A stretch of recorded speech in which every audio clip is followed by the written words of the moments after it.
একদম শুভেন্দু বাবু বলেছিল যে তাদেরকে ক্ষমতায় নিয়ে আসলে উত্তরপ্রদেশ আর বিজেপি শাসিত রাজ্যের মতো পেট্রোল ডিজেলের দাম হবে। আচ্ছা, কোথায় এই প্রশ্নটা তো শুভেন্দু বাবুকে আমরা করছি। এই প্রশ্নটা না জোরালো ভাবে হয়, সেই জন্যই কখনো বলছে মাদ্রাসা বন্ধ করে দেবো, কখনো বলছে মাইকে আজান, কখনো এই তো এই গল্প করে এই প্রশ্নকে ডাইভার্ট করার চেষ্টা করছে। মূল ইস্যু হচ্ছে সেই ইস্যু থেকে সরানো হচ্ছে।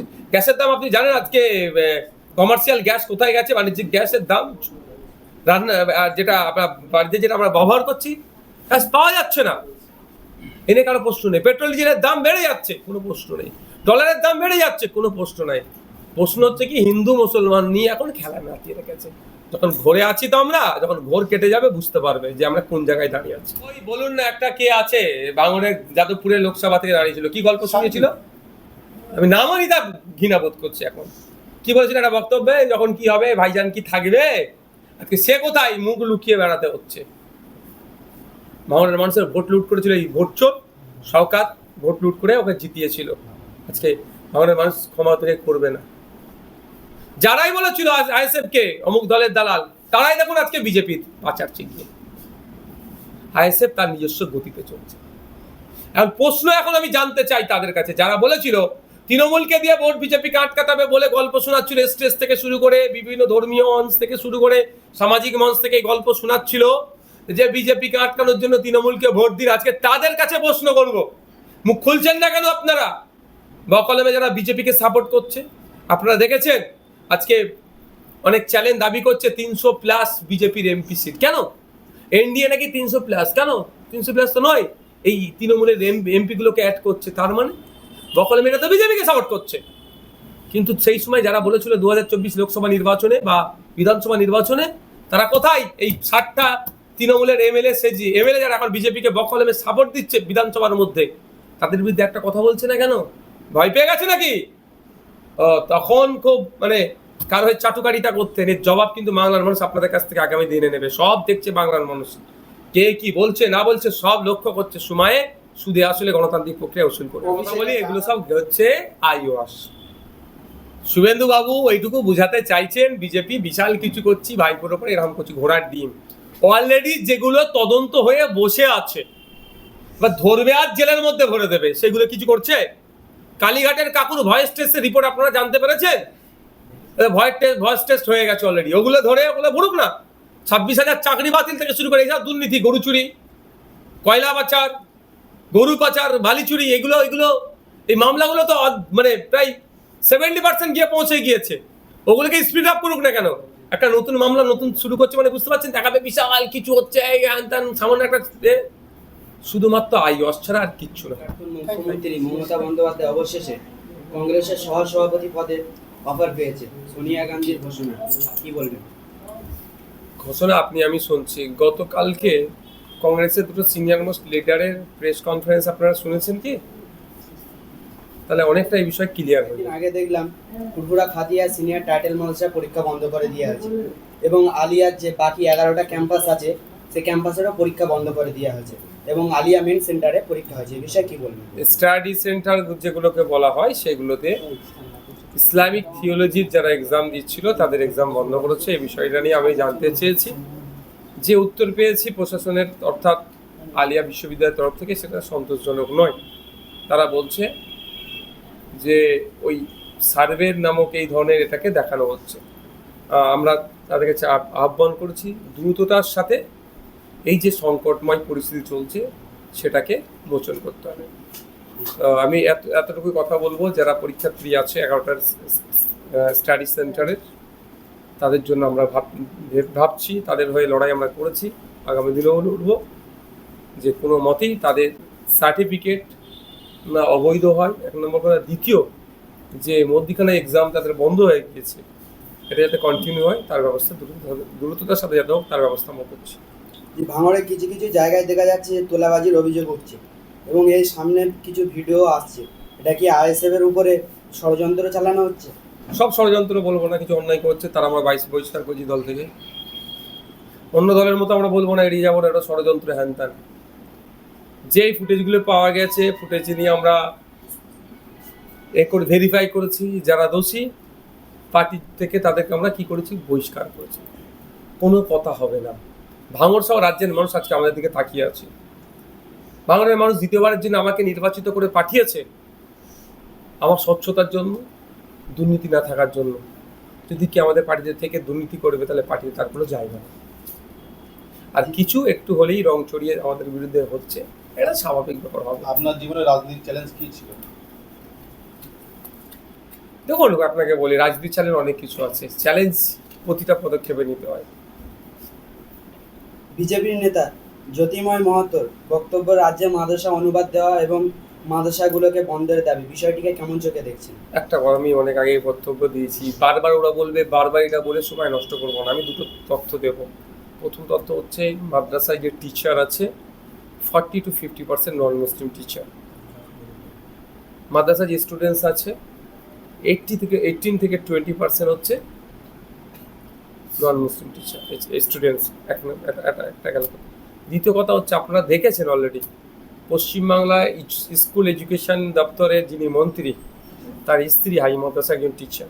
তা যদি মাদ্রাসা শিক্ষা ব্যবস্থা যদি কোনো ধ্বংসাত্মক হয়, মাদ্রাসা শিক্ষা ব্যবস্থা নাকি খারাপ তাদের নজরে, তাহলে খারাপ করার পিছনে প্রায় 40 থেকে 50% নন মুসলিম টিচারকে তাহলে ওরা দায়ী করছে। এগুলো হচ্ছে পেট গরমে কথা বলছে, কিছু তো বলে মানুষকে রাখতে হবে। আজকে 1-2 মাস এই সরকারটা হয়ে গেল, এখনো পর্যন্ত সরকারি কর্মচারীদের হকের ডিএটা ঠিক মতো বুঝিয়ে দিতে পারলো না।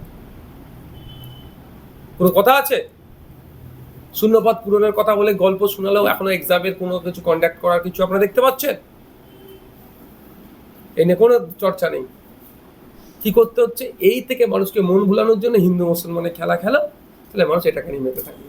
হ্যাঁ, বিজেপি সরকার আসার পর আগেই বলেছিল, ঘোষণা করেছিল তেলের দাম কমবে, গ্যাসের দাম কমবে। তার মধ্যে কিন্তু এখন গ্যাসের দাম চচ্চর করে বাড়ছে, তেলের দামও বাড়ছে। একদম, শুভেন্দু বাবু বলেছিল যে তাদেরকে ক্ষমতায় নিয়ে আসলে উত্তরপ্রদেশ আর বিজেপি শাসিত রাজ্যের মতো পেট্রোল ডিজেলের দাম হবে।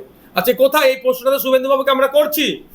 এই প্রশ্নটা না জোরালো ভাবে হয়, সেই জন্যই কখনো বলছে মাদ্রাসা বন্ধ করে দেবো, কখনো বলছে মাইকে আজান, কখনো এই গল্প করে এই প্রশ্নকে ডাইভার্ট করার চেষ্টা করছে।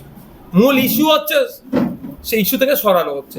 গ্যাসের দাম আপনি জানেন আজকে কমার্শিয়াল গ্যাস কোথায় গেছে? বাণিজ্যিক গ্যাসের দাম, রান্না যেটা আপনার বাড়িতে যেটা আমরা ব্যবহার করছি, গ্যাস পাওয়া যাচ্ছে না।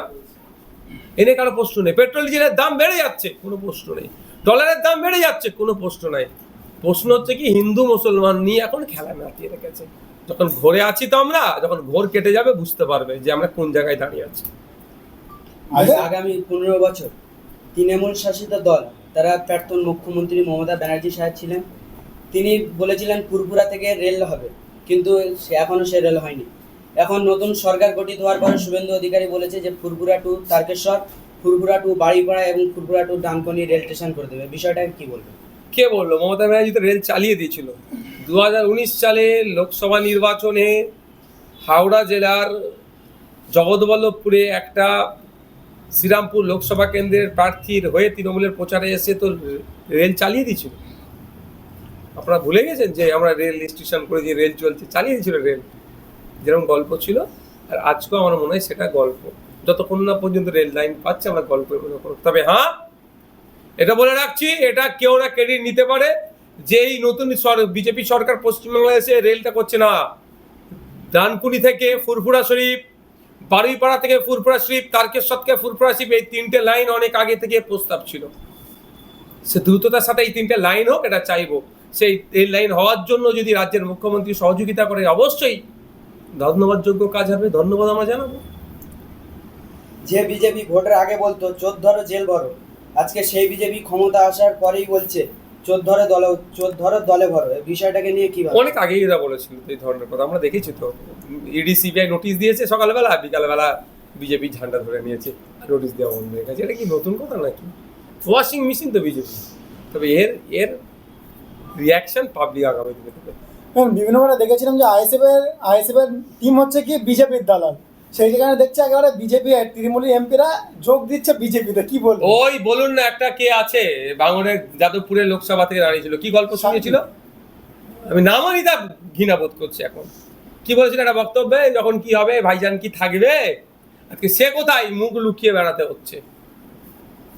ভাঙড়ের মানুষের ভোট লুট করেছিল এই ভোট চোর শওকাত, ভোট লুট করে ওকে জিতিয়েছিল। আজকে ভাঙড়ের মানুষ ক্ষমা থেকে করবে না। যারাই বলেছিল আইএসএফ কে অমুক দলের দালাল, তারাই দেখুন আজকে বিজেপির পাচার চিহ্ন। আইএসএফ তার নিজস্ব গতিতে চলছে। এখন প্রশ্ন এখন আমি জানতে চাই তাদের কাছে, যারা বলেছিল তৃণমূলকে দিয়ে ভোট বিজেপিকে আটকাতে বলে গল্প শোনাচ্ছিল, স্টেজ থেকে শুরু করে বিভিন্ন ধর্মীয় মঞ্চ থেকে শুরু করে সামাজিক মঞ্চ থেকে এই গল্প শোনাচ্ছিল যে বিজেপিকে আটকানোর জন্য তৃণমূলকে ভোট দিন। আজকে তাদের কাছে প্রশ্ন করব, মুখ খুলছেন না কেন আপনারা? বকলমে যারা বিজেপিকে সাপোর্ট করছে, আপনারা দেখেছেন আজকে অনেক চ্যালেঞ্জ দাবি করছে 300+ বিজেপির এমপি সিট। কেন এনডিএ নাকি 300+? কেন 300+ তো নয়, এই তৃণমূলের এমপি গুলোকে অ্যাড করছে, তার মানে বকলমেরা তো বিজেপিকে সাপোর্ট করছে। কিন্তু সেই সময় যারা বলেছিল 2024 লোকসভা নির্বাচনে বা বিধানসভা নির্বাচনে, তারা কোথায়? এই 60টা তৃণমূলের এমএলএ যারা এখন বিজেপিকে বকলমে সাপোর্ট দিচ্ছে বিধানসভার মধ্যে, তাদের বিরুদ্ধে একটা কথা বলছে না কেন? ভয় পেয়ে গেছে নাকি? তখন খুব মানে কারো হয়ে চাটুকারিতা করতেন। এর জবাব কিন্তু বাংলার মানুষ আপনাদের কাছ থেকে আগামী দিনে নেবে। সব দেখছে বাংলার মানুষ, কে কি বলছে না বলছে সব লক্ষ্য করছে। সময়ে সুদে আসলে গণতান্ত্রিক প্রক্রিয়া উসুল করবে। অভিষেকের ডানাত বলে যিনি পরিচয় জাহাঙ্গীর খান, তাকে হাফ প্যান্ট পরে ঘুরে বেড়াচ্ছে, কিন্তু অভিষেককে দেখা যাচ্ছে না, এবং তিনি পুষ্পা বলে দাবি করেন জাহাঙ্গীর। দুটো কথা, অভিষেক বাবুকে এইরকমই থাকবে।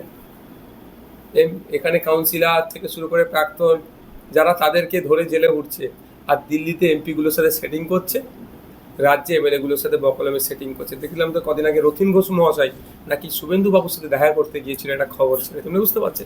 আর যে রথীন ঘোষ সাহেবের সম্পর্কে নাকি অভিযোগ আছে তিনি রেশন টেশন হিসাব নাকি সব দুর্নীতির সাথে তিনি নাকি যুক্ত, এই ধরনের একটা অভিযোগ ছিল। জানি না সত্য মিথ্যা কি আছে, বুঝতে পারছেন? আর কোনো সেই জাহাঙ্গীর খান হোক আর বনি হোক আর যেই হোক না কেন, কাউকে এই অর্ধলঙ্ঘ করে এই ধরনের ঘোরানোর আমি চরম বিরোধী। কারণ এটা দেশের কৃষ্টি কালচার আইনের পরিপন্থী, এটা আমি বিরোধিতা করছি।